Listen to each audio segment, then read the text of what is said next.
రైతులకి 8,000 సాగు సహాయానికి మనం అవకాశం ఇస్తాను. అంటే ప్రతి రైతు తను పొలాన్ని సాగు చేసుకున్న తర్వాత విత్తనాలకైతేనే, ఎరువులకైతేనే, ఇతర సేద్య పదార్థాలకైతేనే, రకరకాల అట్లా ట్రాక్టర్ అద్దెకి తెచ్చుకుని దున్నుకోవడానికైతేనే, ఇలా చాలా చాలా వాటికి కాస్త కనీస ఖర్చు అనేటువంటి రైతు. అది 5 ఎకరాలు ఉన్నటువంటి రైతుకి సుమారు 50,000 నుంచి 80,000 రూపాయలు అయ్యేటువంటి ప్రాంతాలు ఉన్నాయి.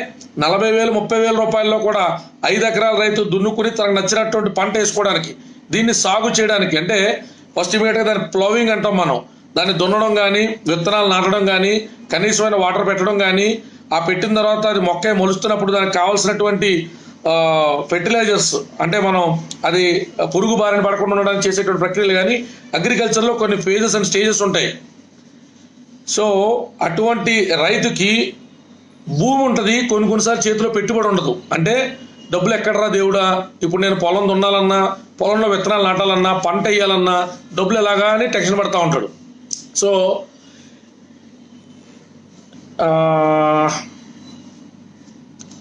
కమెంట్స్ ఆర్ డిస్ట్రాక్టింగ్ మీ, నేను పక్కకి జరిపేస్తా. సో ప్రతి రైతుకి కూడా ఆ కనీస అవకాశానికి, అంటే తన పంట వేయాలంటే చేతికి కనీస డబ్బులు కావాలి కట్టి, జనసేన ప్రభుత్వంలోకి రాగానే ఎకరానికి 8,000 రూపాయలు చొప్పున ఏ కండిషను లేకుండా రైతన్నలకి శాంక్షన్ చేయడం జరుగుతుంది. మీకు సాగు సహాయం రూపంలో మొదటి సంవత్సరం నుంచి మీరు 2 పంటలు వేసుకుంటున్నారా, 3 పంటలు వేసుకుంటున్నారా, పాలసీని మరింత పెనట్రేటివ్గా ఎట్లా చేయాలన్నది అధికారంలోకి రాగానే బ్యూరోక్రాట్స్ అందరితో కూడా చర్చించి, ఇందులో ఉన్నటువంటి వెసులుబాటు ఎంత చిన్నదైనా అమలు చేయడానికి బ్యూరోక్రాట్స్ అంటే కలెక్టర్లు, అడ్మినిస్ట్రేటివ్ సిస్టంలో ఉన్నటువంటి వ్యక్తులు ఎటువంటి ఆంక్షలు ఉన్నాయని చెప్పినా, గౌరవనీయులు ముఖ్యమంత్రి వర్యుల కింద పవన్ కళ్యాణ్ గారు ప్రమాణ స్వీకారం చేసిన తర్వాత రైతన్నలకి మేము ఇచ్చినటువంటి హామీ మేరకు ఎకరానికి 8,000 రూపాయలు సాగు సహాయం రీత్యా అందించడం జరుగుతుంది. దానికి సంబంధించి ఎంత సీలింగ్ పెడతాం అంటే, చిన్నకారు రైతులకు ఇస్తామా, 10 ఎకరాలు సీలింగ్ పెడతామా, 10 ఎకరాలు దాటినటువంటి రైతులకు కూడా 5 ఎకరాలకు సంబంధించి ఇస్తామా, ఇవన్నీ పాలసీ మేకింగ్లో అధికారంలోకి వచ్చిన తర్వాత అక్కడ ఉన్నటువంటి అధికారులందరితో కూడా చర్చించి the best possible and feasible పాలసీని ఎగ్జిక్యూట్ చేయడం జరుగుతుంది. ఈ హామీకి స్టిక్ అనే మన యొక్క ముఖ్య ఉద్దేశం, ఎవరైతే చిన్నకారు రైతులు ఉంటారో, అంటే ఎవరైతే 100 ఎకరాలు ఉన్నటువంటి వ్యక్తులు ఉంటారో వాళ్ళ పరిస్థితి వేరు. అదే 10 ఎకరాలు, 15 ఎకరాలు, 5 ఎకరాలు, కొన్ని ప్రాంతాల్లో 20 ఎకరాలు ఉన్నప్పటికీ కూడా అతనే భూస్వామి కాదు. ఎందుకంటే ఆ ప్రాంతంలో వాటర్ తక్కువ ఉందనుకోండి, అగ్రికల్చర్ ఈల్డింగ్ తక్కువ ఉంటుంది. So best ever policy what ever it is possible అధికారంలోకి రాగానే గౌరవనీయులు ముఖ్యమంత్రి వర్యులు శ్రీ కొణిదెల పవన్ కళ్యాణ్ గారు అధికారులతో చర్చించి 100% ఈ పథకాన్ని ఇమీడియట్గా సత్వరం అమలు చేయడం అనేటువంటి బాధ్యతని అందరం కూడా భుజస్కంధాల మీద తీసుకుంటాం. ఇక రైతు రక్షణ భరోసా కింద రెండో అంశం, 60 ఏళ్ళు పైబడినటువంటి సన్నకారు రైతులకు నెలకి 5,000 రూపాయలు పెన్షన్ అనేటువంటిది ఇస్తాం.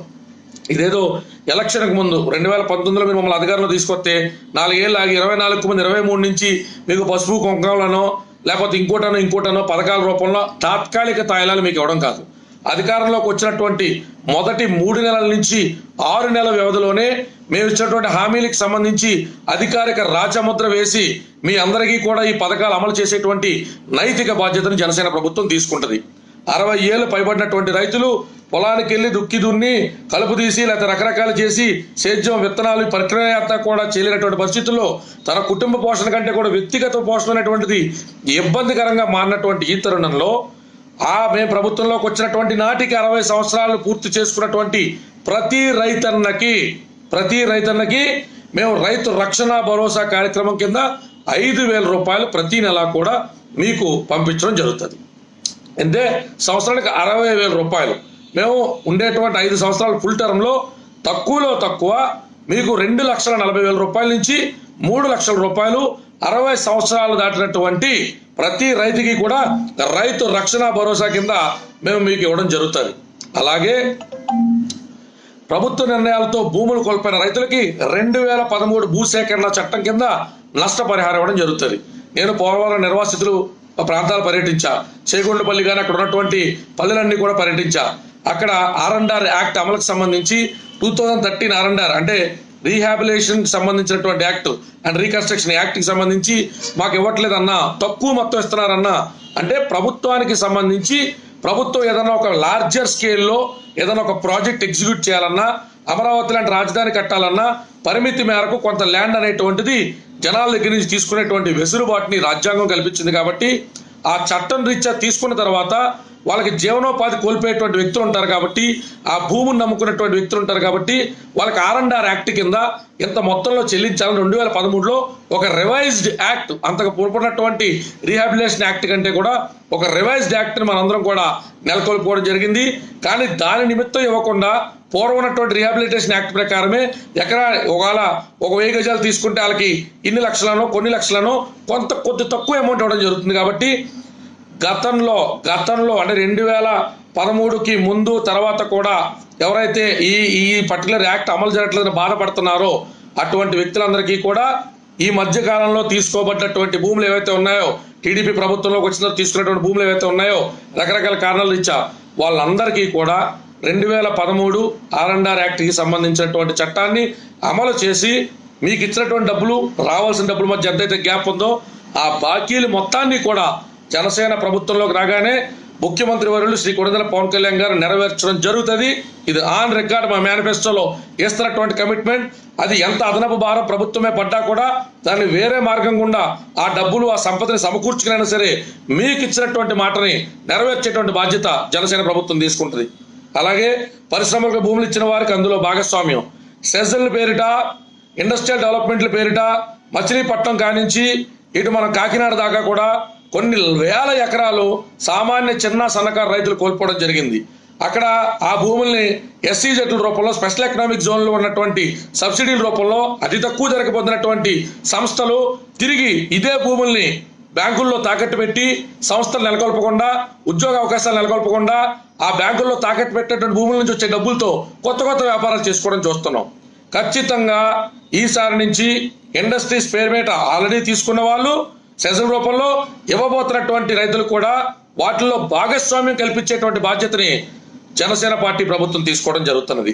సో ల్యాండ్ ఇచ్చేసాం, R&R యాక్ట్ కింద డబ్బులు తీసేసుకున్నాం, అక్కడ ఇండస్ట్రీస్ పెట్టేసుకున్నాడు, మాత్రం 100 కోట్లు సంపాదన చేసుకున్నాడు, మేము మాత్రం 2-3 లక్షల రూపాయలతో నెలలో 2 నెలల్లో ఖర్చు పెట్టేసుకుని రోడ్డు మీదకి వచ్చేస్తాం అనేటువంటి పరిస్థితి ఏకపై ఆ ఇండస్ట్రియల్ డెవలప్మెంట్ పేరు మీద, పారిశ్రామిక అభివృద్ధి పేరిట భూములు కోల్పోయేటువంటి రైతులకి ఉండదు. వాళ్ళకి ఆ పర్టికులర్ ఏదైతే పారిశ్రమకి సంబంధించి మీ దగ్గర తీసుకోబడ్డటువంటి ఈ భూములు ఉంటాయో ఆ ఇచ్చినటువంటి శాతం బట్టి అందులో మీకు షేర్ల రూపంలో కానీ తదితర రూపంలో కానీ భాగస్వామ్యం కల్పించేటువంటి బాధ్యత చట్టం రూపంలో చేసి ప్రజలకు మేలు చేసేటువంటి ప్రక్రియ జనసేన ప్రభుత్వం అధికారంలోకి వస్తే తీసుకోబోతుంది.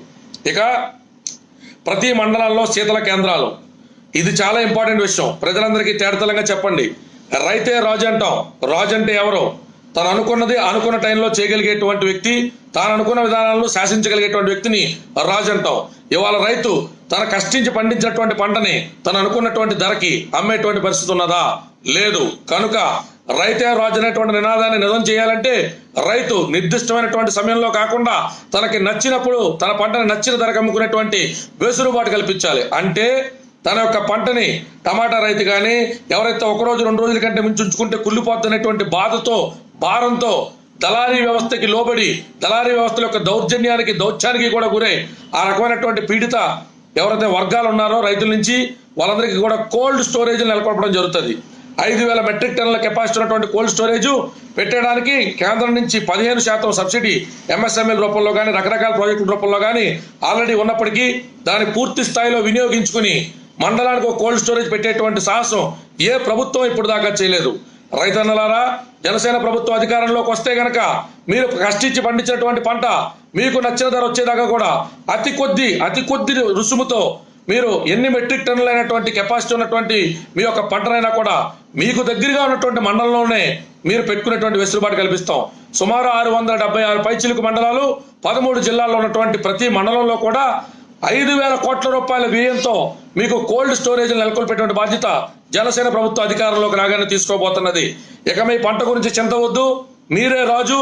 మీకు నచ్చినప్పుడు దళాలను మిమ్మల్ని బెదిరించక్కల్లా మీరు మీ పంటకి మీ కష్టానికి మీరే విలువ కట్టుకుని మీరు కనీస మద్దతు ధర కోసం పోరాడాల్సినటువంటి అగత్యం అవసరం ఉండదు. ఇది పబ్లిక్ ప్రైవేట్ సెక్టర్ రూపంలో మరింత పెంచుకుంటూ వెళ్తామా, ప్రభుత్వమే దీన్ని ఇనీషియల్గా 5,000 కోట్ల రూపాయలతో stage wise phase wise develop చేసుకుంటూ వెళ్తాం అనేటువంటిది అధికారంలోకి రాగానే మీకు చెప్పినట్టు మొదటి 90 నుంచి 180 రోజుల్లోనే ఇటువంటి కీలకమైన అంశాల మీద జనసేన ప్రభుత్వం, పవన్ కళ్యాణ్ గారి కేబినెట్ కూడా నిర్ణయం తీసుకోవడం జరుగుతుంది. అలాగే ప్రతి రైతుకి కూడా ఉచితంగా సోలార్ మోటార్లు, ఈ రోజు ఉచిత కరెంట్ ఇస్తున్నామని చెప్తూ 5 నుంచి 6 గంటలు కూడా కరెంటు పూర్తి స్థాయిలో వెళ్ళినటువంటి పరిస్థితి.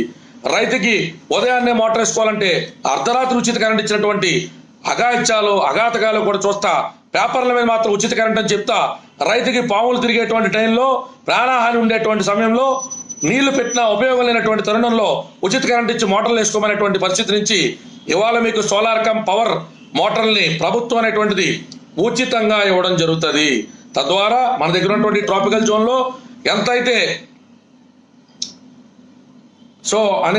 ఎంతైతే ఆస్కారం ఉంటుందో అంత మనం మాక్సిమం సోలార్ కెపాసిటీని యూటిలైజ్ చేసుకుని మన యొక్క రైతులందరూ కూడా సబ్సిడీ మీద మోటార్లు ఇచ్చినా కూడా, సబ్సిడీ మీద ఇన్వర్టర్లు ఇచ్చినా కూడా కొనుగోలు చేసేటువంటి శక్తి లేనటువంటి చిన్నకారు రైతుల కాడి నుంచి ఒక సీలింగ్ పెట్టి అర్హులైనటువంటి ప్రతి రైతన్నకి కూడా సోలార్ మోటార్లు అనేటువంటివి జనసేన ప్రభుత్వ అధికారంలోకి రాగానే ఇవ్వడం జరుగుతుంది. అలాగే ప్రతి జిల్లాలో నదుల అనుసంధానం అంటే ఇరిగేషన్ ఫెసిలిటీస్కి సంబంధించి నాడు పండిట్ జవహర్లాల్ నెహ్రూ కాడి నుంచి కూడా ఈ నదుల అనుసంధానం అనేటువంటిది ఒక ఫేజ్ వైజ్ మాత్రమే నెరవేరుతున్నటువంటి కళ. అంటే పుష్కలమైన నీరు ఒక చోట ఉంటుంది, భయంకరమైనటువంటి డ్రాట్ ఒక చోట ఉంటుంది. ఈ భయంకరమైనటువంటి డ్రాట్ ఉన్న ప్రాంతంలో వర్షాధారితమైనటువంటి ప్రాంతాలు అంటే వర్షం పడితేనే ఆ పంటకి నీళ్ళు వెళ్ళేటువంటి పరిస్థితి తప్ప భూగర్భ జలాలు అడుగంటుపోయినటువంటి ప్రాంతాలు కొన్ని ఉంటాయి. ఒకటే రాష్ట్రంలో కొన్ని ప్రాంతాలేమో డ్రాట్ ప్రోన్, కొన్ని ప్రాంతాలేమో పుష్కలమైనటువంటి వాటర్ ఉంటాయి. ఇక్కడేమో ఎక్సెస్ వాటర్ అంటే ఇరిగేషన్కి ఉపయోగించుకున్న తర్వాత ఎక్సెస్ వాటర్ని తీసుకెళ్లి సముద్రంలో కలుపుతున్నటువంటి పరిస్థితి ఉంటుంది. మనం కట్టుకున్నటువంటి బహుళజాతి ప్రాజెక్టులన్నీ కూడా కాంక్షిస్తున్నటువంటి పోలవరం కాడి నుంచి రకరకాలన్నీ కూడా ఈ ఆశల వలయం చుట్టూరునే తిరుగుతూ ఉన్నాయి. వృధాగా పోతున్నటువంటి మిగులు జలాలన్నింటినీ కూడా ఈ డ్రాట్ ప్రోన్ ఏరియాస్ లో పెట్టాలనేటువంటిది ఒక నెరవేర్చలేనటువంటి కళ కింద చిత్రీకరించినటువంటి అగత్యం. జనసేన పార్టీ అధికారంలోకి రాగానే మండలాల వారీగా నదుల అనుసంధానం కానీ, ప్రాంతాల వారీగా నదుల అనుసంధానం కానీ, ఏది the best ever possible feasible solution ఉంటే దాన్ని అమలు చేసి సాధ్యమైనంత ఎక్కువ నీరుని అన్ని ప్రాంతాలకి కూడా పుష్కలంగా సప్లై చేసేటువంటి ప్రక్రియకి తెరలేపనున్నది.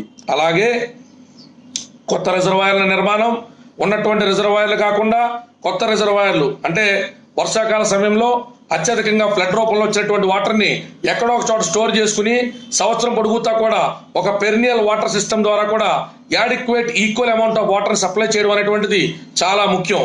సరైనటువంటి దిగుబడి రావాలి అంటే రైతన్నకి సరైనటువంటి విత్తనంతో పాటు చక్కటి పుష్కలమైనటువంటి నీళ్లు అందించడం అనేటువంటిది ఆయా ప్రభుత్వాల యొక్క నిరసరాజ్యమైనటువంటి నైతిక బాధ్యత. ఎంత మేరకు నెరవేరుస్తున్నారనేటువంటిది రైతులందరూ చూస్తున్నారు. కంటి తిరుపు చర్య కింద వీళ్ళకి రైతు బీమా పథకాలు పెట్టినా, కంటి తిరుపు చర్య కింద క్రాప్ లోన్లు ఇచ్చినా, ఇవన్నీ కూడా ఏ రకమైనటువంటి తాత్కాలికమైనటువంటి చర్యలకు మాత్రమే తెరలేపుతున్నాయి. దీర్ఘకాలికమైనటువంటి ప్రయోజనాలు ఏ రకంగా ఇవ్వట్లేని కూడా రైతులందరూ కూడా గమనించే ప్రార్థన. జనసేన ప్రభుత్వ అధికారంలోకి రాగానే మీకు కోల్డ్ స్టోరేజ్లు ఇవ్వడం అయితేనే, సోలార్ మోటార్లు ఇవ్వడం అయితేనే, 8,000 రూపాయలు మీకు ఎకరానికి సంబంధించినటువంటి సాగు సహాయం ఇవ్వడం అయితేనే, మీకు సంబంధించినటువంటి 60 సంవత్సరాలు నిండినటువంటి వ్యక్తులకి రైతు భరోసా సాయం కింద 5,000 రూపాయలు పింఛన్ ఇవ్వడం అయితేనే, రైతులకు సంబంధించి పెద్దపేట అమలుకు సాధ్యమయ్యేటువంటి చిత్తశుద్ధితో కూడినటువంటి మేనిఫెస్టో రూపొందించినటువంటి పార్టీ జనసేన పార్టీ. ఇటువంటి పార్టీని అధికారంలో తీసుకురావడం మీద ప్రతి ఒక్కరు కూడా సహకరించే ప్రార్థన. ఇక ఒకటో తరగతి నుంచి పీజీ వరకు ఉచిత విద్య, ఒకటో తరగతి నుంచి పీజీ వరకు ఉచిత విద్య అనేటువంటిది చాలా ప్రభుత్వాలు హామీ ఇచ్చి కూడా అమలు చేయలేటువంటివి. నేను దీని మీద కొంత స్టడీ చేశాను. ఎన్ని ప్రైమరీ స్కూల్స్ ఉన్నాయి, ఎన్ని సెకండరీ ఎడ్యుకేషన్ స్కూల్స్ ఉన్నాయి, ఎన్ని హైయర్ ఎడ్యుకేషన్ స్కూల్స్ ఉన్నాయన్నప్పుడు అన్నీ కలిపి ప్రైవేట్ స్కూల్స్తో పోలిస్తే ఎంత నిష్పత్తిలో ఉన్నదన్నప్పుడు 7:5 రేషియోలో పబ్లిక్ స్కూల్స్ కానీ ప్రైవేట్ స్కూల్స్ కానీ ఉన్నప్పుడు ఎందుకు క్వాలిటీ విద్య ఇవ్వలేకపోతున్నాం, ఎందుకు దీంట్లో ఉన్నటువంటి గ్లిచ్ ఏంటి, ఎక్కడిది పట్టుబడుతుందని పరిశీలించినప్పుడు మనం రకరకాల తాత్కాలిక పథకాల మీద మళ్లించేటువంటి నిధులు, ప్రభుత్వ ఆర్భాటాల మీద ఖర్చు పెట్టేటువంటి నిధుల్ని సరైనటువంటి దారిలో గాడిలో పెడితే ప్రాపర్ ఇన్ఫ్రాస్ట్రక్చర్ నిర్మాణంతో, ప్రాపర్ విద్యా వ్యవస్థల యొక్క నిర్మాణంతో సరైనటువంటి ఫెసిలిటీస్ నెలకొల్పినప్పుడు ప్రతి సామాన్య దిగువ మధ్యతరగతి నుంచి మధ్యతరగతి కుటుంబీకులు కూడా ప్రభుత్వ కళాశాలకి విద్యను అభ్యసించడానికి తమ పిల్లలు పంపడంలో ఏమాత్రం వెనకాడని తెలుసుకున్నా. మరెందుకు ప్రభుత్వాలు పబ్లిక్ స్కూల్స్ డెవలప్మెంట్ మీద శ్రద్ధ పెట్టట్లేదు అన్నప్పుడు ప్రైవేట్ స్కూల్స్ నుంచి వచ్చేటువంటి తాయిలాలు అయితేనే, ప్రైవేట్ స్కూల్స్ యాజమాన్యానికి సంబంధించినటువంటి చాలా మందికి పొలిటీషియన్స్తో ఉన్న కాంటాక్ట్స్ అయితేనే, రకరకాల ఇతర కారణాలన్నీ కూడా విద్యను అతి ఖరీదైనటువంటి వస్తువు కింద మలిచినటువంటి దౌర్భాగ్య స్థితి మన దేశంలో, మన రాష్ట్రంలో మనం చూస్తున్నాం. జనసేన అధికారంలోకి రాగానే అన్ని పబ్లిక్ పాఠశాలలకి సరైనటువంటి ఇన్ఫ్రాస్ట్రక్చర్ ఫెసిలిటీస్ అనేటువంటివి అత్యంత ఇంపార్టెంట్ ప్రయారిటీలో, ఫస్ట్ ప్రయారిటీలో చేయడం జరుగుతుంది. Stage wise, phase wise literacy rate బాగా తక్కువ ఉన్నటువంటి జిల్లాలను ముందుగా ఎంచుకోవడం జరుగుతుంది. ఆ జిల్లాల్లో ఇమీడియట్ గా యుద్ధ ప్రాతిపదిక మీద నిధులు రిలీజ్ చేయడం జరుగుతుంది. ఆ వెనకబడ్డటువంటి ప్రాంతాల్లో ఈ స్కూల్స్ ని మరమ్మతులు కాకుండా అవసరమైతే నూతన నిర్మాణాలు చేపట్టైనా సరే చక్కటి విద్య అటు టీచర్లకు వచ్చి పనిచేసుకోవడానికి కానీ, ఇటు విద్యార్థులకు ఆహ్లాదకరమైనటువంటి వాతావరణంలో వెళ్ళి చదువుకోవడానికి కానీ కావాల్సినటువంటి అన్ని ఫెసిలిటీస్ ని కూడా యుద్ధ ప్రాతిపదిక మీద మళ్ళీ చెప్తున్న జనసేన పార్టీ అధికారంలోకి రాగానే 60 రోజుల నుంచి 180 రోజుల వ్యవధిలో, 90 రోజుల నుంచి 180 రోజుల వ్యవధిలో యుద్ధ ప్రాతిపదిక మీద చేపట్టబోయేటువంటి పనులు ఇవన్నీ కూడా. ఇక డొక్కా సీతమ్మ గారి క్యాంటీన్లు విద్యార్థులకు ఉచితంగా తిండి పెట్టేటువంటివి. డొక్కా సీతమ్మ గారు ఎంత మహాతల్లో మీ అందరికీ తెలుసు. కొన్ని వేల మందికి, ఎంతమందికి ఆవిడ అన్నదానం చేసినటువంటి మహాతల్లో తెలుసు. ఆవిడ యొక్క అన్నదాన స్ఫూర్తిని మనం తీసుకుంటూ మిగతా ప్రభుత్వాల్లో అన్నా క్యాంటీన్, అమ్మా క్యాంటీన్, అక్కా క్యాంటీన్, అయ్యా క్యాంటీన్ అని ఆన్లైన్లో పేర్లు పెట్టుకుని వాళ్ళ ఫోటోలు ఇచ్చుకున్నటువంటి దౌర్భాగ్య స్థితి నుంచి సాధ్యమైనంత వరకు జనసేన పథకాలన్నింటి మీద కూడా ఈ దేశంలో, ఈ రాష్ట్రంలో పుట్టినటువంటి మహనీయుల పేర్లు పెట్టి ఆ కార్యక్రమాన్ని ప్రజల్లో తీసుకెళ్లేటువంటి ప్రయత్నం చేస్తాం. ప్రజల సొమ్ముతో పాలించేటువంటి ప్రభుత్వాలు, ప్రభుత్వ పెద్దల ఫోటోలు పెట్టుకుని ప్రభుత్వంలో ఉన్నటువంటి వ్యక్తుల యొక్క నామకరణాలు చేసుకోవడం అనేటువంటిది ఎంత దౌర్భాగ్య స్థితో అర్థం చేసుకుంటూ, డొక్కా సీతమ్మ గారి పేరు మీద, మహాతల్లి మహనీయురాయలు ఆవిడ పేరు మీద ఉచిత క్యాంటీన్లు అనేటువంటివి, అంటే విద్యార్థులకు ఉచిత ఆహారం పెట్టేటువంటి క్యాంటీన్లు అనేటువంటివి జనసేన ప్రభుత్వం నెలకొల్పడం జరుగుతుంది. ఇక కులాలకు అతీతంగా అన్ని ప్రభుత్వ పోటీ పరీక్షలకి కూడా ఏడాదికి ఒక్కసారి మాత్రమే ఫీజు చెల్లింపు. మనందరం బాధపడ్డాం. ఒక ఎగ్జామ్ రాస్తాం, 500 రూపాయల అప్లికేషన్ ఇంట్లో తీసుకుంటాం. ఆ ఎగ్జామ్ క్వాలిఫై అవుతావో తెలియదు. ట్రైనింగ్ క్లాసులకి వెళ్తాం, మళ్ళీ తర్వాత ఇంకోటి ఏదో నోటిఫికేషన్ పడుతుంది. డబ్బులు కావాలంటే అమ్మా నాన్న దగ్గరికి వెళ్ళి అడగడానికి సంశయిస్తాం.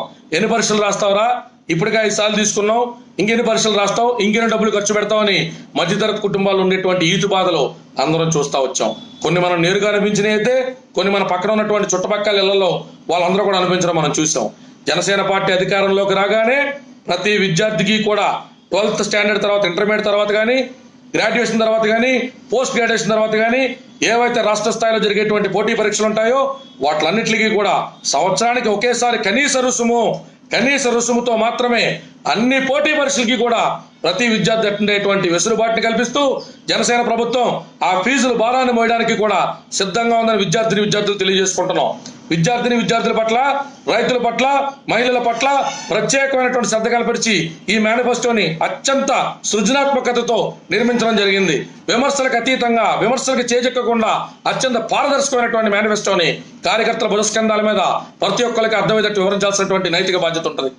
ఇక విద్యార్థులు మీరు టెన్షన్ పడాల్సిన అవసరంలా, పొద్దున నిద్ర లేచిన తర్వాత కాలేజీకి, స్కూల్కి, మీకు సంబంధించినటువంటి యూనివర్సిటీకి వెళ్ళడానికి బస్సు లేదా రైలు ప్రయాణం ద్వారా ఉచితంగా జనసేన ప్రభుత్వం ఇచ్చేటువంటి స్టూడెంట్ పాస్ ద్వారా కూడా మీరు ఉచితమైన ప్రయాణం చేసేటువంటి ప్రక్రియ సంవత్సరం పొడుగుతా కూడా ఉంటుంది. మీకు ఆహారం అక్కడ దొరుకుతుంది, ఉచిత రవాణా కల్పించడం జరుగుతున్నది. మీ చదువుకు సంబంధించి మంచిగా మీరు ఏదైతే కాంపిటేటివ్ ఎగ్జామ్స్కి వెళ్ళాలనుకుంటారో దానికి సంవత్సరానికి ఒక్కసారి కనీస రుసుముతో ఆల్ కాంపిటేటివ్ ఎగ్జామ్స్ మీరు వెళ్ళేటువంటి ప్రక్రియ కూడా జనసేన పార్టీ తెరలేస్తుంది. విద్యార్థులారా, కులాల కుంపట్లో చిక్కుకోవద్దు. కులాలకు అతీతంగా ప్రభుత్వాలు ఏ మీకు మంచి చేస్తాయో మేనిఫెస్టోను పరిశీలించండి, పరీక్షించండి, ప్రశ్నించండి. తద్వారా మాత్రమే మీ అమూలమైనటువంటి ఓటుని నమోదు చేయండి. సామరస్యపూర్వకంగా ఎస్సీ వర్గీకరణ అయితేనే, కాపులకు రిజర్వేషన్లు అయితేనే, బీసీలకు 5% అయితేనే ఏ రకంగా ఈ అంశాలన్నీ పరిశీలించబడతాయంటే చిత్తశుద్ధితో, అంతఃకరణ శుద్ధితో, మనస్ఫూర్తిగా సమస్య పరిష్కారం కోసం చూసినప్పుడు పరిష్కారం ఆ పక్కనే దొరుకుతుంది. ఏ ప్రభుత్వాలైతే కొన్ని వర్గాల వర్గీకరణ జరగకూడదు అనుకుంటాయో, ఏ ప్రభుత్వాలైతే కొన్ని కులాలు బీసీలతో కలవకూడదు అనుకుంటాయో అవి మాత్రమే కులాల మధ్య చిచ్చు పెడతా ఉంటాయి, కులాల మధ్య గొడవలు పెడతా ఉంటాయి. వీళ్ళు కొట్టుకుంటేనే బాగుంటుంది తప్ప వీళ్ళు ఐకమత్యంగా ఉంటే మన ఆటలు సాగమైనటువంటి దృక్పథంలో ఉంటాయి. కనుక 9వ షెడ్యూల్లో పెట్టి కాపుల రిజర్వేషన్ కోసం యత్నించి సాధించడం అయితేనే, అలాగే బీసీ సోదరులకు సంబంధించినటువంటి 5% రాజకీయ రిజర్వేషన్లు ఇవ్వడమే, ఖచ్చితంగా బీసీకి సంబంధించి 5% రాజకీయ రిజర్వేషన్ అవ్వాలా. వెనకబడ్డటువంటి బీసీ సోదరులందరూ కూడా రాజకీయాల్లో ముందరు రావాలా. మీ ప్రాతినిధ్యం అసెంబ్లీ నుంచి పార్లమెంట్ దాకా వినపడాలా. ప్రతి క్యాబినెట్ లో కూడా బీసీలకి పెద్దపేట వేయాలా. జంబ్లింగ్ సిస్టంలో బీసీలో ఉన్నటువంటి ఎన్నో కులాల్లో ప్రతి కులానికి కూడా ప్రాతినిధ్యం రావడానికి చిత్తశుద్ధితో ఒక ప్లాన్ ఆఫ్ యాక్షన్ రూపొందించాలా. ఆ బాధ్యతని జనసేన పార్టీ తీసుకుంటది. ఏదైతే అంతరాలు ఉండిపోయినాయో, ఏదైతే రకరకాల కులాల మధ్య గోడలు కంటికి కనపడకుండా వ్యక్తుల యొక్క వ్యక్తిగత స్వార్థ ప్రయోజనాల కోసం కట్టబడ్డాయో ఆ ప్రతి ప్రాంతంలో కూడా జనసేన మేనిఫెస్టోని విస్తృతంగా తీసుకెళ్లమని జన సైనికులందరికీ కూడా నా మనవి. ఇక సామరస్యపూర్వకంగా ఎస్సీ వర్గీకరణ, ఎస్సీలకు సంబంధించి మాదిగ సోదరులకు సంబంధించి ఉన్నటువంటి తారతమ్యాలు, దీనికి సంబంధించి ఎన్నో సంవత్సరాలుగా నలుగుతున్నటువంటి అంశాలు పరిష్కారం కావాల్సి పడినా కూడా నాడు చంద్రబాబు నాయుడు గారి హయాంలో జరిగినటువంటి ఉదంతాల కానించి ఎన్నో అగాత్యాలు ఈ అంశం మీద ఉన్నాయి. దీని గురించి మళ్ళీ ఒకసారి స్పెషల్గా లైవ్ పెట్టి అసలు ఎస్సీ వర్గీకరణలో ఉన్నటువంటి సమస్యలు ఏంటి, దీనికి రాజకీయ నాయకులు ఎలాంటి కారణం, ఎటువంటి పరిష్కారాలు మనం సాధించగలుగుతాం అనేటువంటి సంగతిని కూడా మీ అందరికీ తేటతలంగా వివరించడం జరుగుతుంది. విద్యార్థులకు ఉచిత భోజనం, రవాణా సౌకర్యం ఇలా ప్రస్తావించాను. ప్రతి కుటుంబానికి ₹10 లక్షల ఆరోగ్య బీమా ప్రతి కుటుంబానికి కూడా ఇవాళ అన్నిట్లకంటే అతిపెద్ద భయం మధ్యతరగతి వ్యక్తికి 1వ తారీఖు వస్తుందంటే పాలోడికి డబ్బులు ఎలా కట్టాలా, కరెంటుకి డబ్బులు ఎలా కట్టాలా, పిల్లల ఫీజు ఎలా కట్టాలా, ఇంటికి కిరాణా సరుకులు ఎలా తెచ్చుకోవాలా, ఒకవేళ ఆరోగ్యం చెడిపోతే హాస్పిటల్కి వెళ్ళి డబ్బులు ఎలా ఖర్చు పెట్టాలా. ఇది చాలా ముఖ్యమైనటువంటి అతి భయం కోల్పోయేటువంటి మధ్యతరగతి వాళ్ళకి నిద్ర పట్టకుండా చేసేటువంటి ఈ భయంకరమైన మహమ్మారిని జనసేన ప్రభుత్వ సహకారంతో మధ్యతరగతి మనలాంటి సామాన్య దిగువ మధ్యతరగతి వ్యక్తులందరం కూడా ఎదుర్కోబోతున్నాం. ప్రతి అర్హులైన కుటుంబానికి కూడా ₹10 లక్షల బీమా ఆల్రెడీ కేంద్రానికి సంబంధించినటువంటి ఆయుష్ బీమా యోజన ప్రోగ్రాం కింద 10 కోట్ల కుటుంబాలకి కూడా ₹5 లక్షల ఇవ్వడం జరుగుతుందనేటువంటి ప్రకటనలు మనం చూస్తూ వచ్చినాం. అవి సుమారు 50 కోట్ల మంది జనాలకి ఉపయోగపడుతుందని ప్రకటన చేసుకోవడం చూస్తూ వచ్చినాం. అవి ఎంత మేరకు ఉపయోగపడతాయనేటువంటి సంగతి కూడా మనందరం చూస్తూ వచ్చాం. కాబట్టి అవసరమైతే సెంట్రల్ దగ్గర నుంచి అసిస్టెన్స్ తీసుకునైనా సరే సెంట్రల్ స్టేట్ కొలాబరేషన్తో ఈ ప్రోగ్రామ్ని ఎగ్జిక్యూట్ చేసేటువంటి ప్రయత్నం, లేదా కేంద్రం సహకరించకపోతే ఆ భారం మొత్తాన్ని కూడా జనసేన ప్రభుత్వం భుజస్కంధాల మీద తీసుకుని ₹10 లక్షల సంబంధించినటువంటి బీమాని ప్రజలందరికీ కూడా కుటుంబానికి చెప్పే ఆరోగ్య బీమాని హెల్త్ ఇన్సూరెన్స్ అనేటువంటిది ఇవ్వడం జరుగుతుంది. ఇక మిత్రులారా, మీకు ఈ పండు నొప్పి వచ్చిందా, కన్ను నొప్పి వచ్చిందా, ఆరోగ్యం ఏ రూపంలో చెడిపోతుందో తెలియదు కాబట్టి ఒక కార్డు పెట్టేసి ఆ కార్డు కింద కొన్ని రకాల ఆపరేషన్లు మాత్రమే వాళ్ళ వర్గాలకు సంబంధించినటువంటి ఆసుపత్రుల్లో చేయించేటువంటి హిడెన్ ఎజెండాతో, రహస్య ఒప్పందంతో మీ ఆరోగ్యాలతో ఆడుకునేటువంటి పరిస్థితి లేదు. ఖచ్చితంగా ₹10 లక్షల ప్రముఖమైనటువంటి ఇన్సూరెన్స్ కంపెనీలందరితో కూడా జనసేన ప్రభుత్వ అధికారంలోకి రాగానే గౌరవనీయులు ముఖ్యమంత్రి వర్యులు పవన్ కళ్యాణ్ గారు మీ ఆశీర్వాదంతో కేబినెట్ ఏర్పాటు చేయగానే ప్రముఖ ఇన్సూరెన్స్ కంపెనీలన్నింటితో కూడా ప్రభుత్వం మీటింగ్లు ఏర్పాటు చేసి సాధ్యమైనంత త్వరగా మీకు కుటుంబానికి సంబంధించి అర్హులైనటువంటి వ్యక్తులందరికీ కూడా ₹10 లక్షల ఆరోగ్య బీమా అనేటువంటిది ఇవ్వడం జరుగుతుంది. మీకు నచ్చిన ఆసుపత్రుల్లో నచ్చిన ఖరీదైనటువంటి వైద్యం మీరు చేయించుకునేటువంటి ఆస్కారం దొరుకుతుంది. ఇక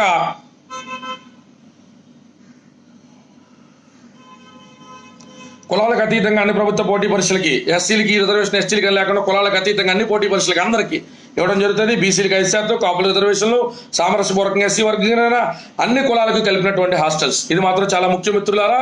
మన మేనిఫెస్టో చిన్న విషయం కాదు. ప్రతి విషయం కూడా ఆచితూచి పవన్ కళ్యాణ్ గారు స్వహస్తాలతో నిర్మించినటువంటి అద్భుతమైన manifesto.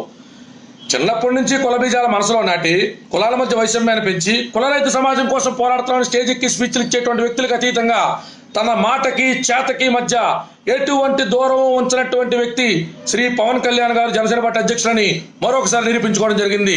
A man who lives what he speaks is called as a leader. నిజమైన నాయకుడు అంటే ఏదైతే మాట్లాడతాడో అదే జీవిస్తాడు, తను ఏదైతే జీవితుంటో అదే మాట్లాడతాడు. అటువంటి మాట్లాడేదానికి జీవించేదానికి మధ్య ఎక్కువ తారతమ్యం లేకుండా బతికేటువంటి నేటితరం నాయకుల్లో పవన్ కళ్యాణ్ గారు ప్రథమ శ్రేణిలో ఉంటారు. కులారహిత సమాజం కోసం పోరాడేటువంటి వ్యక్తి, కులాలను కలిపేటువంటి యోచన చేసేటువంటి వ్యక్తికి మధ్య తేడాను గమనించాలా. కులరహిత సమాజానికి స్పీచ్లు ఇచ్చే వ్యక్తులు BC hostels, SC hostels, OC hostels అని పెడతా ఉన్నప్పుడు పిల్లలకు అర్థం కాదా? ఎందుకురా ఇక్కడంతా ఎవరున్నా మన కులపోలు ఉంటాం రా, మన బీసీలు ఉంటాం రా, ఇక్కడంతా ఓసీలు ఉంటాం రా, ఇక్కడంతా ఎస్సీలు ఉంటాం. మనమందరం విద్యార్థి కులం, విద్యార్థి కులం. మనందరం విద్యార్థికి కులం, విద్యార్థి అనేటువంటి దాని కులం. మనం విద్యార్థి కులం. విద్యార్థి కులమైన మనం కులాల్లోకి ఎందుకు పోవాలా? కులపరమైన హాస్టల్స్ ఎందుకు ఉండాలా? సరైనటువంటి ఇన్ఫ్రాస్ట్రక్చర్స్ ఉండి మంచి వైఫై ఫెసిలిటీతో, చక్కటి వాటర్ ఫెసిలిటీస్తో, చక్కటి పౌష్టికాహారం పెడుతున్నటువంటి హాస్టల్స్ అన్ని కులాలలో కలిసి ఉండాలా. చిన్నప్పటి నుంచే ఈ రకమైనటువంటి కులాలను కలిపేటువంటి యోచన చేయాలా.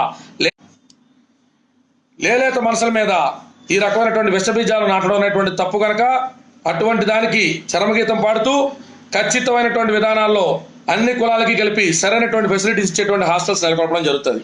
ఇక సచార కమిటీకి సంబంధించినటువంటి సిఫార్సుని ఖచ్చితంగా అమలు చేసి తీరుతాం. ముస్లిం సోదరులకి ఆరోగ్య రంగానికి సంబంధించి బడ్జెట్ని 200 పెడతాం. ఇవాళ దాకా కూడా స్టేట్ బడ్జెట్లో ఆరోగ్యానికి సంబంధించి ఎంత నామమాత్రమైనటువంటి బడ్జెట్ అలోకేట్ చేస్తాం, మిషనరీ ఉంచేటువంటి ప్రయత్నం జనసేన పార్టీ చేయబోతున్నది.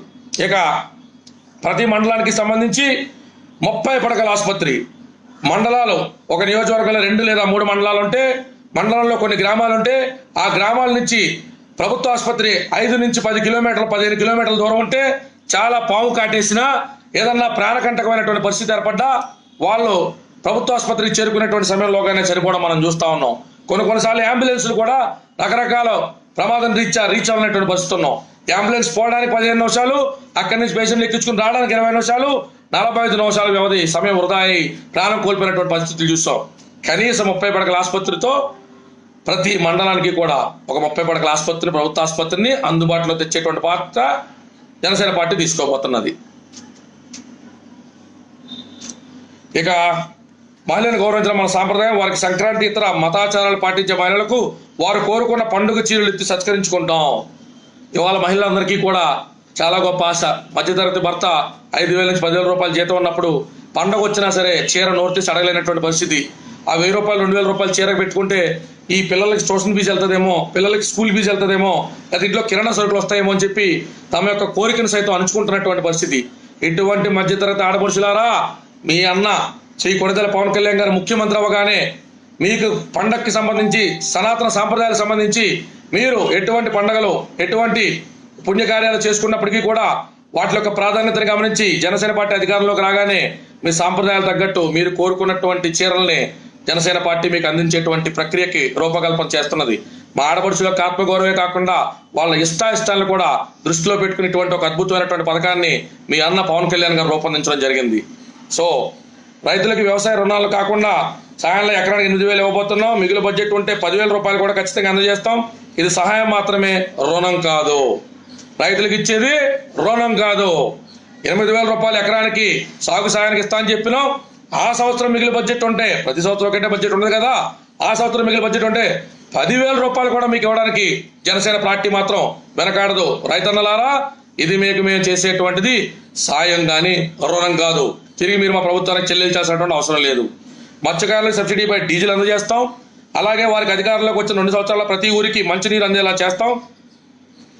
మత్స్యకారులు అనేటువంటిది చాలా సున్నితమైన, బలమైనటువంటి సామాజిక వర్గం. సముద్రాన్ని చూస్తేనే భయం గొలుపుతుంది. అటువంటి సముద్ర అలల తాకిడిని దాటి వలలు పట్టుకుని భుజాన వాళ్ళ చేపలు పట్టి తీసుకొచ్చి సరైనటువంటి ప్లేస్లో పడవలు డాకింగ్ అంటాం మనం, అంటే పడవల్ని పెట్టేటువంటి జట్టీలు అంటాం. ఆ ప్రాంతంలో లోడింగ్ అన్లోడింగ్ చేసుకోవడం కానీ, అక్కడే లంగరేసి ఉంచడం కానీ, ఇటువంటి ఒక టెంపరీ హార్బర్ అనండి, టెంపరీ పార్కింగ్ బేస్ అనండి, ఇటువంటివి ఏమీ లేకుండా పడవలు కొట్టుకెళ్ళిపోయి, పడవలు పాడైపోయి, లేకపోతే వెళ్ళకూడనటువంటి సమయాల్లో హెచ్చరికలు జారీ చేసినా కూడా పొట్టగుట్టి కోసం వెళ్ళి మరణించినటువంటి నా మత్స్యకార సోదరులందరికీ కూడా మీ కనీస అవసరాలు తీర్చడం ప్రథమ లక్ష్యంగా ప్రథమ విడతలో మీ అందరికీ కూడా జనసేన ప్రభుత్వ అధికారంలోకి రాగానే సబ్సిడీ మీద డీజిల్ అందిస్తాం. 60 రూపాయలు 70 రూపాయలు పెట్టి లీటర్ డీజిల్ కొనుక్కుని మీ పడవ వేసుకుని మీరు వెళ్ళాలంటే పట్టి తెచ్చి కష్టపడ్డదానికి మీకు మిగిలేది ఏముండదు అనేటువంటి సంగతి మాకు తెలుసు. కాబట్టి ఎంత సబ్సిడీ పాసిబుల్ అవుతుందో అంత సబ్సిడీని అధికారంలోకి రాగానే అధికారులతో చర్చించి సాధ్యం కాకపోయినా దాన్ని భుజస్కంధాల మీద తీసుకుని, సాధ్యం కానిదంటే ఏది ఉండదు మిత్రులారా, వెసులుబాటు కల్పించుకోవడం, సంపదని సృష్టించబడినటువంటి సంపదని మళ్ళీ తిరిగి ప్రజలకు పంచడం. అందుకోసం మీరు ప్రభుత్వానికి ఓట్లేస్తారు, అందుకోసం కోట్ల రూపాయలు ఖర్చు పెట్టి మీరు మా అసెంబ్లీ సెషన్స్ పెడతారు, అందుకోసం మీరు మాకు ఎర్రబుగ్గ కార్లు ఇస్తారు, అందుకోసం మీరు మాకు గన్మెన్లు ఇస్తారు.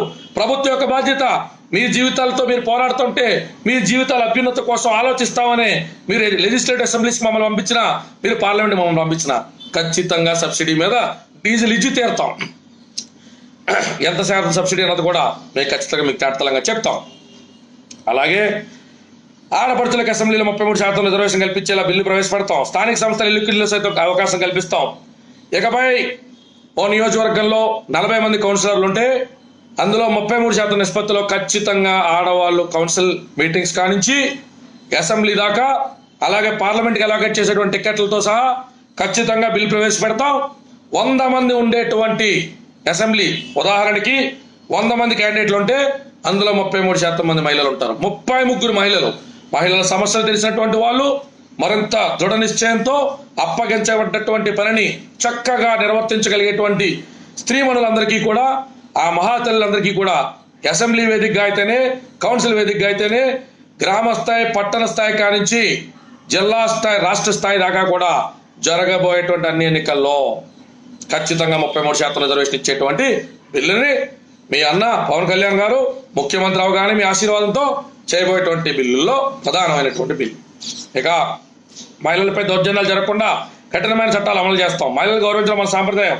వాళ్ళు సంక్రాంతి ఇతర మతాచారాలు పాటించే మహిళలకు వారు కోరుకున్న పండుగ చర్యలు ఇస్తాం. ఇందాక మీకు మెన్షన్ చేయడం జరిగింది. ఇవాళకి కూడా ఆడపిల్ల బయటికి వెళ్ళిందంటే కామాంధులు కళ్ళ మధ్యలోంచి నడుచుకుంటా ఏ రకంగా ఇంటికి వస్తున్నటువంటి భయం ఒక అన్నకు కానీ, ఒక తండ్రికి కానీ, ఒక తమ్ముడికి కానీ, ఒక తల్లికి కానీ ఉండడం మీరు అందరూ చూస్తూ వచ్చారు. చట్టాలు ఎంతో గొప్పగా ఉన్నాయి, వాటిని అమలు చేయడంలో అలసత్వం మిగిలిపోయింది. ఇటువంటి అలసత్వం ఎందుకు వస్తుంది అంటే అధికారంలోకి వచ్చినటువంటి ప్రభుత్వాలు డబ్బులు దండుకోవడం మీద శ్రద్ధ కనబరుస్తాయి కాబట్టి వీటిలన్నింటినీ చిన్న చూపు చూడడం జరుగుతుంది. మహిళలకు ప్రత్యేకమైన అధికారాలు ఇస్తాం, షీ టీంలకు ప్రత్యేకమైన అధికారాలు ఇస్తాం. ఎవడైనా పెచ్చాసరెత్తే రోడ్డు మీద తొక్కబెట్టి నార తీసేసేటువంటి అధికారాలు ఇస్తాం. ఇంకా గట్టిగా మాడితే మహిళలపై అగత్యాలు చేస్తే ఇమీడియట్ ట్రయల్కి వచ్చేటట్టు చూసి శిక్ష అవసరమైతే సంవత్సరం లోపలే ఆ పనిచేసినటువంటి ఎదవకు పడేటువంటి చట్టాలు కూడా రూపకల్పన చేస్తాం. స్పీడ్ కోర్టులు తీసుకొస్తాం, ఇమీడియట్ ఎగ్జామినేషన్స్ చేపిస్తాం, అన్ని రకాల ఆధారాలు సేకరిస్తాం, ఫోరెన్సిక్ డిపార్ట్మెంట్లు బలపరుస్తాం. ఏ రకమైనటువంటి ఆధారాలు కూడా తప్పు చేసినటువంటి వ్యక్తి చేజారకుండా అష్ట దిగ్బంధనం చేసేటువంటి చట్టాలు రూపకల్పన చేస్తాం. మహిళలకు సంబంధించినటువంటి సంరక్షణకి ఖచ్చితంగా అత్యధికమైనటువంటి పెద్దపీట వేస్తాం. అలాగే రెల్లి యువతకు 50,000 వరకు వడ్డీ లేని రుణాలను ఇచ్చి వాళ్ళ కాళ్ళ మీద వారు నిలబడేలా అండగా ఉంటాం. రెల్లి కులం అంటే మా అధ్యక్షుడి కులం, శ్రీ కొణిదెల పవన్ కళ్యాణ్ గారి కులం అయినటువంటి రెల్లి కులస్తులందరికీ కూడా 50,000 రూపాయలు వడ్డీ లేని రుణాలు కండిషన్లెస్ గా అందజేయడం జరుగుతుంది. రెల్లి కుల సోదరులారా, మీ క్యాస్ట్ సర్టిఫికేట్ లో రెల్లి కులం అంటే రండి, జనసేన ప్రభుత్వ అధికారంలోకి రాగానే 50,000 రూపాయలు డబ్బుని మీరు కండిషన్స్ లేకుండా కూడా అతి తక్కువ వడ్డీకి మాత్రం తీసుకెళ్ళండి. చిన్న వృత్తులు లాంటివి, చిన్న వ్యాపారం లాంటివి పెట్టుకునేటువంటి దానికి మీకు ఆస్కారంగాను తోడుకుంటుంది. కాబట్టి నా రెల్లి కుల సోదరులందరికీ కూడా, మా అధ్యక్షుడి కులానికి సంబంధించినటువంటి సోదరులందరికీ కూడా 50,000 రూపాయలు వడ్డీ లేని రుణాలు అందజేస్తాం. ప్రైవేట్ సంస్థల్లో పనిచేసే రెల్లి యువతకి ప్రభుత్వం తరపున స్కూటర్లు అందజేస్తాం. మీకు మోపెడ్లు, స్కూటర్లు ఇవ్వడం వల్ల మీ ప్రయాణం సునాయాసంగా ఉంటుంది, మీకు మరింత అవకాశం ఉంటుంది. ఖచ్చితంగా నా రెల్లి కుల సోదరులందరికీ 2 ప్రధానమైన హామీలు జనసేన పార్టీ చేయడం జరుగుతున్నది.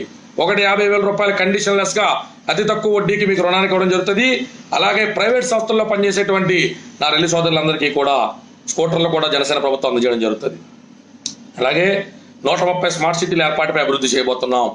ఇవాళ కేంద్రం దగ్గర నుంచి మనం తెచ్చుకున్నటువంటి 5-10 స్మార్ట్ సిటీలు ఎంత మేరకు జరిగినాయో, వాళ్ళ కేంద్ర నిధులకు సంబంధించి 50 కోట్లు 100 కోట్ల రూపాయలు వెచ్చవేసినట్టు ఎలా విధులు ఇచ్చారో మనం చూస్తూ వచ్చాం. కాబట్టి మన రాష్ట్రం మన అభివృద్ధి అనేటువంటి నినాదం కింద ప్రతి అద్భుతమైన పట్టణం కూడా ఒక గ్లోబలైజ్డ్ సివిలైజేషన్, ప్రపంచ దేశాల్లో దొరికేటువంటి అన్ని వస్తువులు, అన్ని వాణిజ్యపరమైనటువంటి విధానాలు కూడా ఆయా స్మార్ట్ సిటీలు అందుబాటులోకి రావడం వల్ల ప్రజల యొక్క జీవన ప్రమాణాలు పెరిగేటువంటి పరిస్థితులు ఉన్నాయి. కాబట్టి జీవన ప్రమాణాలు పెంచేటువంటి దిశగా గ్లోబలైజ్డ్ ఎన్విరాన్మెంట్ లో 130 స్మార్ట్ సిటీస్, 130 స్మార్ట్ సిటీస్ యొక్క అభివృద్ధికి రూపకల్పన చేయడం జరుగుతుంది. జనసేన అధికారంలోకి రాగానే సమగ్రమైనటువంటి అన్ని రకాలైనటువంటి ఆర్థిక, వ్యవసాయక, మహిళ, శిశు సంక్షేమం అన్ని చూసిన తర్వాత, ఆరోగ్యం అన్ని శాఖలు చూసిన తర్వాత వాటితో పాటే ప్యారలల్ గా స్మార్ట్ సిటీస్ రూపకల్పనమే కూడా జనసేన పార్టీ ప్రభుత్వం కానీ, జనసేన పార్టీ కేబినెట్ కానీ చేయడం జరుగుతుంది. ఆడపడుచులకి అసెంబ్లీ సంబంధించి మనం ఆడుకున్నాం. అధికారంలోకి వచ్చిన 6 నెలల్లోగా 1,00,000 ఉద్యోగాలు కల్పిస్తాం. అలాగే 10 లక్షల ఉద్యోగాలు కల్పించే ప్రణాళిక సిద్ధం చేస్తాం. 1,00,000 ఉద్యోగాలు 6 నెలల్లో కల్పించడం అనేటువంటిది పెద్ద విషయం కాదు మిత్రులారా. మనకున్నటువంటి కోస్టల్ కారిడార్ కానీ, మనకున్నటువంటి భూములు కానీ, మనకున్నటువంటి వనరులు కానీ అన్నింటిని వాడుకుంటా అత్యధికమైనటువంటి అభివృద్ధితో, ప్రైవేట్ రంగానికి సంబంధించినటువంటి అభివృద్ధితో, బయట దేశాల నుంచి కంపెనీలు తీసుకొచ్చి ఇండస్ట్రియల్ డెవలప్మెంట్తో, రకరకాల విధానాల ద్వారా ప్రైవేట్ ప్రభుత్వానికి సంబంధించినటువంటి ఉద్యోగ రూపకల్పన అనేటువంటి చేయడాని మీద కావాల్సినటువంటిది చిత్తశుద్ధి మాత్రమే. ఈ సంపదను సృష్టించే ప్రక్రియలో భాగంగా ఈ యొక్క సమగ్రమైనటువంటి అభివృద్ధి ఏదైతే ఇండస్ట్రియల్ గా మనం చేద్దాం అనుకుంటున్నామో అటువంటివన్నీ కూడా ఆంధ్ర రాష్ట్రంలో నెలకొల్పడానికి పారదర్శకమైన ప్రభుత్వం యొక్క చిత్తశుద్ధి మాత్రమే కావాలి అన్నా. గత ప్రభుత్వాలు ఎందుకు చేయలేదన్నా? గత ప్రభుత్వాలు తాయిలాలు కావాలన్నా, గత ప్రభుత్వ మంత్రులు ఏదైనా ఇండస్ట్రీకి పర్మిషన్ ఇవ్వాలంటే కమిషన్లు ఇవ్వాలన్నా, వాళ్ళకి అడిగేటువంటి 20% 30% కమిషన్లు ఇవ్వలేక చాలా కంపెనీలు ఆంధ్ర రాష్ట్రంలోకి రావడం మానేసింది. Whether you believe it or not, ప్రజలారా మీరందరూ చైతన్యవంతులు గమనించండి. ఎంత అభివృద్ధి చెందినటువంటి రాష్ట్రం, అభివృద్ధి చెందడానికి ఇంకా ఆస్కారం ఉన్నటువంటి రాష్ట్రం. ఈ రాష్ట్రంలో ఇప్పటికీ కూడా క్యాపిటల్ కట్టడానికి 2-3 సార్లు మ్యాప్లు మార్చారంటే, ఎన్నో ఇండస్ట్రీలు కాగితాల మీద తప్ప నిజంగా లేవంటే, ఎటువంటి మంత్రులు మీరు గమనిస్తే గతంలో రాజశేఖర గారు ఉన్నప్పుడు కూడా వోక్స్ వ్యాగన్ లాంటి కంపెనీ మన వైజాగ్ రావాల్సింది. నాడు ఒక ప్రముఖమైనటువంటి మంత్రి యొక్క చర్యల వల్ల వోక్స్ వ్యాగన్ కంపెనీ అనేటువంటిది తిరుగు టపాలు వెనక్కి మనం చూసినాం. ఇటువంటి ఉదాహరణలు కార్యకర్తలు ప్రజల దగ్గర తీసుకెళ్ళండి. మంత్రులు ఎప్పుడైతే చపలత్వంతో అవినీతి పరులే ఆర్థిక నేరగాళ్ళు అవుతారో, ఏ ప్రభుత్వం కూడా ఎంత కృషి చేసినా డెవలప్మెంట్ అనేటువంటిది కాగితాలకే పరిమితం అవుతుంది తప్ప ఏ ఇండస్ట్రీస్ కూడా ఆ రాష్ట్రానికి రావు. ఏ రాష్ట్రం అయితే అవినీతి రహితం కాకపోయినా కనీసం అవినీతిని మినిమైజ్ చేయగలుగుతుందో అటువంటి రాష్ట్రంలో పెట్టుబడులు చూపడానికి మాత్రమే హేమా హేమీ లాంటి ఐటీ దిగ్గజాలు కానించి ఇండస్ట్రియల్ పెద్దలు కూడా ఆసక్తి చూపుతారని గమనించండి.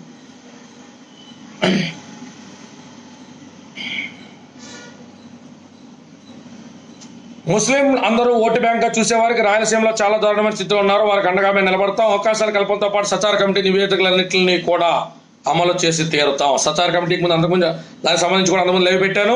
మళ్ళీ ఒకసారి ఎస్సీ వర్గీకరణ సంబంధించి సచార కమిటీ అంటే ఏంటి, ఆ నివేదికలో పొందుపరిచినటువంటి అంశాలు ఏంటి కూడా కార్యకర్తలందరికీ ఇవాళ రేపట్లో మరొకసారి తేటతలంగా వివరిస్తాను. సచార కమిటీలో పొందుపరిచినటువంటి అంశాలు, వాటిని జనసేన పార్టీ ఏ రకంగా అమలు చేయబోతుంది, ఎస్సీ వర్గీకరణ ఉన్నటువంటి సమస్య ఏంటి, దాని మూలాలు ఏంటి అనేటువంటి అంశాలు కూడా మీకు మాట ఇచ్చిన ప్రకారం మరింత సమయంగా లైవ్ లో 5 నిమిషాలు 10 నిమిషాల వాటికి సమయం కట్టించి కూడా త్వరలో చెప్పడం జరుగుతుంది. కాపులకి 9వ షెడ్యూల్ చెప్పాం. దానికి సంబంధించి విద్యార్థులకు పౌష్టికాహారం తినడానికి డొక్కా సీతమ్మ గారి క్యాండిల్ చెప్పాం. మత్స్యకారులకు సబ్సిడీ మీద డీజిల్ చెప్పాం. 5,000 కోట్ల పెట్టుబడితో శీతల గిడ్డింగ్ల గురించి చెప్పాం. చదువు తల్లిదండ్రులు భారం కాకూడదని LKG to PG సంపూర్ణమైన ఉచితమైన నాణ్య విద్యను ఎలా అందిస్తామని చెప్పాం. మత్స్యకారులకు సంవత్సరానికి కనీసం 300 రోజులు పని ఉండేలా చేస్తాం. అలాగే పని లేని సమయాల్లో వేటకు వెళ్లే కుటుంబానికి రోజుకి 500 రూపాయల నష్టపరిహారాన్ని అందిస్తాం. 300 రోజులు కనీసం పని ఉండేటట్టు మత్స్యకారులందరికీ కూడా రకరకాల రంగాల పని ఉండేటట్టు చేసేటువంటి నైతిక బాధ్యత మాదైతే, ఒకవేళ పరిస్థితులు బాగోనప్పుడు వాతావరణం సహకరించినప్పుడు కూడా వేటకు వెళ్తే తప్ప జీవనోపాధి కొనసాగించలేం అనుకునేటువంటి వ్యక్తులకి వేటకు వెళ్ళకపోయినా ఆ రోజు మీ ఇంట్లో మీ కుటుంబ సభ్యులు మొత్తం కూడా కడుపు నిండా అన్నం తినడానికి, మీ ఆ యొక్క నిత్య అవసరాలు తీర్చుకోవడానికి కూడా 500 రూపాయల నష్టపరిహారం రోజుకి చెల్లిస్తాం. మిత్రులారా, నా యొక్క మత్స్యకార సోదరులారా, మీరు ప్రాణాలకి తెగించి ఆ రోజు వేటకెళ్ళేటువంటిది సరదా కోసం అయితే కాదు కదా. మీ ప్రాణాలు పనంగా పెట్టి అలల తాకిని తట్టుకుంటా గంగమ్మ తల్లికి మొక్కుకుంటా మీరు అలలు దాటుకుంటా ఆ గంగమ్మ తల్లి ఒడిలోకి వెళ్ళేటువంటిది. ఆ చేపలు పట్టి తెస్తే 4 చేపలు అమ్మితే వచ్చేటువంటి డబ్బులతో మీ ఇంట్లో ఉన్నటువంటి భార్య బిడ్డలను పోషించుకోవాలనేటువంటి మీ ఆలోచన మేము గమనించాం. దీని మీద పూర్తి స్థాయిలో జనసేన పార్టీ అధికారంలోకి రాగానే 300 రోజుల పాటు మీకు ఆ రకమైనటువంటి అవకాశాలు పనిచేసుకోవడానికి కల్పించడంలో వైఫల్యం చెందితే గనక ఎన్ని రోజులు మీరు ఇంటికాడ కూర్చోవాల్సినటువంటి పరిస్థితి ఉంటే అన్ని రోజులు కూడా రోజుకి 500 రూపాయల నష్టపరిహారం అనేటువంటిది జనసేన పార్టీ అధికారంలోకి రాగానే మీకు ఇవ్వడం జరుగుతుంది.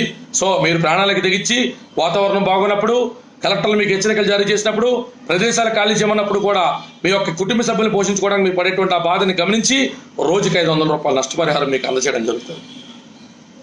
మత్స్యకారులకు ప్రత్యేకమైన జట్టీలు ఏర్పాటు చేస్తాం. నేను అందరూ చెప్తా వచ్చాను కదా, పడవలు చాలా కష్టపడి వడ్డీలకు తెచ్చుకుని పడవలు కొనుక్కుంటారు. ఒక్కోసారి డైలీ ఇంట్రెస్ట్లు తెచ్చుకుంటారు, ఒక్కోసారి నెలవారీ ఇంట్రెస్ట్లు తెచ్చుకుంటారు. పడవ వేటకెళ్ళిన డబ్బులతోనే, ఆ వేటకెళ్ళి తెచ్చిన చేపలు అమ్ముకుంటేనే ఆ డబ్బులతో కుటుంబాన్ని పోషించుకోవాలి. ఆ పడవకి డబ్బులు స్పాన్సర్ చేసిన వాడికి వడ్డీలు చక్ర వడ్డీలు కట్టాలి. పోను ఎంత చేసి ఆ పడవని సరైనటువంటి పరిస్థితుల్లో పెట్టుకుందామంటే అమావాస్యకో పౌర్ణానికో అలలు తాకిడి పెరిగినప్పుడు ఈ పడవలు సముద్రం లోపలికి వెళ్ళిపోవడం, విచ్ఛిన్నం అవ్వడం, పగిలిపోవడం అనేటువంటి మనం చూస్తూ వచ్చినాం. సో అటువంటి అవకాశం లేకుండా జట్టీలు లోడింగ్ అన్లోడింగ్ కానీ, ఒక చోట మౌంట్ చేయడానికి కానీ, ఇక రకరకాల ఇతర ఫెసిలిటీస్కి ఉపయోగపడేటువంటి జట్టీల నిర్మాణం అనేటువంటిది యుద్ధ ప్రాతిపదిక మీద మత్స్యకార సోదరులు వేటన ఆధారితంగా నమ్ముకున్నటువంటి ప్రాంతాలన్నింటిలో కూడా మీ అన్న కొణిదెల పవన్ కళ్యాణ్ గారు రాష్ట్ర ముఖ్యమంత్రి వర్యులుగా ప్రమాణ స్వీకారం చేసిన నాటి నుంచి 180 రోజుల వ్యవధిలో యుద్ధ ప్రాతిపదిక మీద చేయబోయేటువంటి అతి ముఖ్యమైన అంశాల్లో మత్స్యకార సోదరులు కాన్సన్ట్రేటెడ్గా ఉన్నటువంటి ప్రాంతాలన్నింటినీ కూడా ఇప్పటికే ఐడెంటిఫై చేయడం జరిగింది. వాటికి అయ్యేటువంటి ఖర్చును కూడా బేరీ చేసుకోవడం జరిగింది. తదుపరి మీకు ఈ హామీ ఇవ్వడం జరుగుతున్నది. మీరే మీ జట్టి నిర్మాణాలు, అత్యాధునికమైనటువంటి జట్టి నిర్మాణాలు చేసుకోవడానికి కావాల్సినటువంటి నిధులని కేటాయించడం జనసేన పార్టీ నైతిక బాధ్యత కింద స్వీకరించి ఆ ధర్మానికి కట్టుబడి ఏదైతే మీకు మాట ఇచ్చామో ఆ మాటను మీ అధికారంలోకి రాగానే నిలిపోవడం జరుగుతుంది. ఆఖరిది, చిరు వ్యాపారులు అండగా ఉండేందుకు పావలా వడ్డీకి రుణాలు అందజేసి వారు వడ్డీకి డబ్బులు తీసుకునే దుస్థితి తీసేస్తాం. అలాగే పోలీసు వారు, మున్సిపల్ వారు ఇబ్బందులు పెట్టకుండా చర్యలు తీసుకుంటాం. అట్టుపల్లి దుకాణాన్ని పోలీసు వారు బూటికాలతో తన్నుతున్నటువంటి ఉదంతాలు మనం సోషల్ మీడియాలో చూసాం. పుచ్చకాయలు అమ్ముకుంటున్నటువంటి చిన్న వ్యాపారస్తుడిని పుచ్చకాయలు పగలగొట్టడం మనం చూసాం. బండిలు లాక్కెళ్ళిపోవడం చూసాం. బండిలో ఉన్న సరుకులు జీపులు వేసుకెళ్ళిపోవడం చూసాం. మున్సిపల్ వాళ్ళు పైన్ల మీద పైన్లు వేయడం చూసాం. పర్మిషన్ లేవని వాళ్ళు కష్టపడి తెచ్చుకున్నటువంటి 5,000 రూపాయలు 10,000 రూపాయలు సరుకుని చిన్నాభిన్నం చేయడం చూసాం. మీ అన్న పవన్ కళ్యాణ్ గారు రాష్ట్ర ముఖ్యమంత్రి కింద ప్రమాణ స్వీకారం చేసినటువంటి తదనంతరం మీకు ఎటువంటి హాని కూడా మున్సిపల్ సోదరుల నుంచి కానీ పోలీస్ శాఖ నుంచి కానీ ఉండకుండా అన్ని రకాల కఠినమైనటువంటి చట్టాలు, చర్యలు కూడా తీసుకునేటువంటి బాధ్యతను తీసుకుంటాం.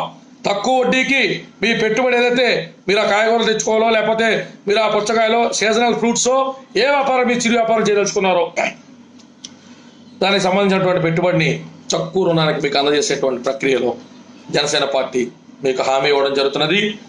ఇప్పుడు దాకా మేము ప్రస్తావించినటువంటి ప్రతి హామీని కూడా అంతఃకరణ శుద్ధితో ఉన్న రాష్ట్ర బడ్జెట్ వెసులుబాటు, భారం అన్ని దృష్టిలో పెట్టుకుని ఎకనామిస్టులతో చర్చించి ఎక్స్ బ్యూరోక్రాట్స్తో పూర్వం కలెక్టర్ల కింద రకరకాల విభిన్నమైనటువంటి ఉన్నతి ప్రభుత్వ శాఖల్లో పనిచేసినటువంటి వ్యక్తులకు సహకారం కింద తీసుకోవడం జరిగింది.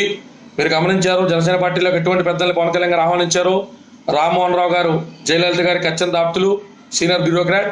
అలాంటి వ్యక్తులు తీసుకురావడం అయితేనే, నాదెండ్ల మనోహర్ గారు స్పీకర్ కింద ఇరు రాష్ట్రాలకి చేసినటువంటి వ్యక్తి, అత్యంత లోతైనటువంటి రాజకీయ ఉన్నటువంటి వ్యక్తి అయితేనే, ఇక పాలసీ మేకింగ్లో పులిశేఖర్ గారు, ఇక చాలామంది పెద్దలు, వీళ్ళందరినీ కూడా మాధస్ గంగాధరం గారు లాంటి అనుభవం ఉన్నటువంటి పెద్దలు, అలాగే తోట చంద్రశేఖర్ గారు లాంటి అడ్మినిస్ట్రేటివ్ పెనట్రేషన్ ఉన్నటువంటి వ్యక్తులు, ఇక పవన్ కళ్యాణ్ గారు బయటికి విశ్లీకరించకుండా ఎక్స్ప్లెయిన్ చేయకుండా ఉన్నటువంటి ఎంతో మంది మేధావుల యొక్క మేధా మదన అనంతరం కూడా ఇటువంటి అత్యద్భుతమైన పారదర్శకమైన 5 సంవత్సరాల్లో తక్షణం అమలుకి ఆవిష్కారం ఉన్నటువంటి పథకాలన్నీ కూడా రూపొందించడం జరిగింది. మిత్రులారా, మరింత లోతైనటువంటి అధ్యయనం చేయండి. ప్రతి ఒక్కరు కూడా దీని మీద డేటా కలెక్ట్ చేయండి. నేను చెప్పినటువంటి మీకు అన్ని అవుట్లైన్స్ అయినా కూడా ఇది మీకు ఇవాళ నుంచి పనిచేసుకోవడానికి కాస్త ఏదైనా ఉపయోగపడుతున్నటువంటి దూరదృష్టితో మీ అందరికీ చెప్పడం జరిగింది. నాకంటే విద్యావంతులు, నాకంటే మేధావులు అన్ని వర్గాల్లో మన పార్టీకి సంబంధించినటువంటి వ్యక్తులు ఉన్నారు కాబట్టి మీరు మరింత అధ్యయనం చేసి ప్రజలకు అర్థమయ్యే రీతిలో మన మేనిఫెస్టో